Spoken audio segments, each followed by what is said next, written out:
Welcome to this video. This is the 29th Annual Dignity Conference of the Human Dignity and Humiliation Studies Network. And we are here in the Renaissance University in Indore, India, Madhya Pradesh. And it is today the 18th of August 2017. My name is Evelin Lindner. I'm the founding president of the Human Dignity and Humiliation Studies Network. And I'm sitting here with the future General Secretary of the United Nations, we hope, one day. And your name is Mamta Siwakoti? Yes, my name is Mamta Siwakoti and I'm a law student, a final year law student of Nepal. And I'm very pleased to be a part of this wonderful, wonderful conference. And please explain a little bit about your work. So today we are having a Dignilogue. We are conducting a Dignilogue every day. It's our third day today. And so today in my session I conducted a lawmaking process. We know that law is the tool that will actually help us realize whatever necessity of the society. In this conference we talked about dignity and humiliation, and there are so many great minds out here who have experienced so much and who have learned so much about human dignity and human humiliation. But until and unless those theories are put into law, they cannot be enforced. So today we had a lawmaking session where each of us were lawmakers, and in that regard I gave a little bit of, I'm a student, so it is not right for me to teach the content of the law. I facilitated all our participants on the approach which one should take while they are facing any kind of law or while they are drafting any laws. So those were like using of plain language. There's also a plain language movement going on around the world. We can see that in our constitution, in our acts, there are many jargons that are being used, but those are not really understood by the public. So as law is for public, they are the ones who should understand it. So the first rule of the modern legal system is that use of plain language and use of clear language which does not have ambiguous meaning. And the third one is that we know that we are very passionate about several subjects. Like we can be very passionate about several subjects, but an individual can be passionate. An individual can have so much passion, they can strongly feel about something and they can talk about that. But whenever we put ourselves in the shoes of a lawmaker, we cannot have that passion within us anymore, because law is not passionate. Individuals are passionate, but law is not. And how did you connect dignity and law? I loved your way of explaining that, and also Avi, one of the participants, he had a nice contribution saying that dignity is first and rights must be guided by dignity. Or how would you see that? Yeah, there are many human rights instruments present in today's world.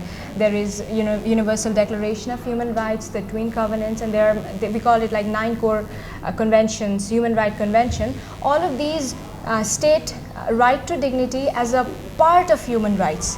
There's human right at the very top, and then as a part of human rights, there's human dignity. But yeah, as Avi, one of the participants of our conference, and as I also believe, I think that above all the human rights, there's human dignity, because the goal of all the human rights, right to life, liberty, freedom, association, the ultimate goal of all of these is to achieve human dignity. So that is why I think that all of the other human rights, let's not say they are inferior, but those rights are, the ultimate goal of those rights is to achieve human dignity. Yes, the first sentence in the first article of the Human Rights Declaration is all human beings are born free and equal in dignity and rights. So dignity comes first and rights come second. And we speak about human rights, but I think in 1948 it was too difficult to speak about human dignity, and human rights was easier to speak about because it is easier to define rights. And at that time it was not yet clear that rights can also violate dignity. If you make wrong laws, or the laws can also violate dignity. So that dignity must guide rights. And today, therefore, I think time is ripe to speak more about human dignity and to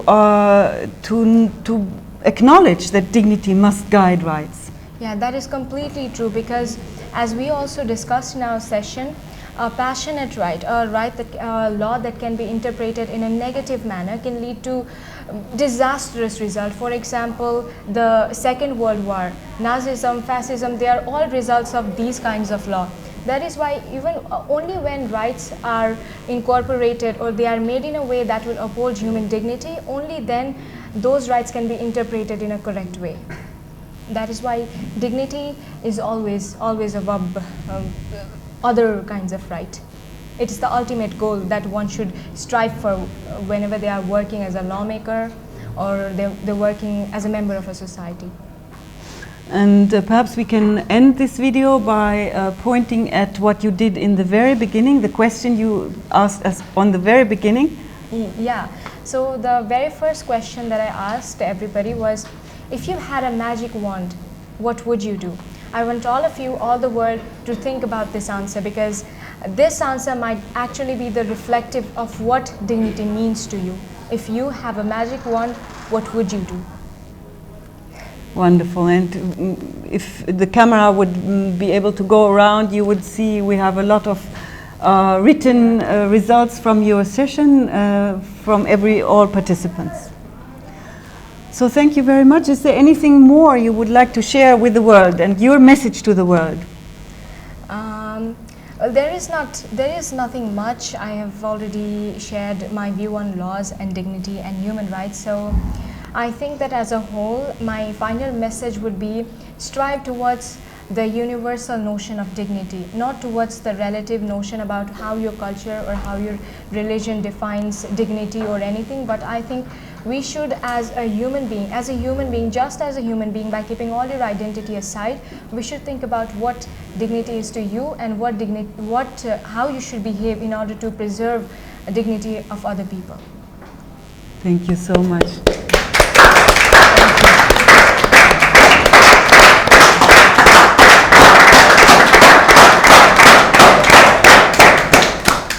Wonderful.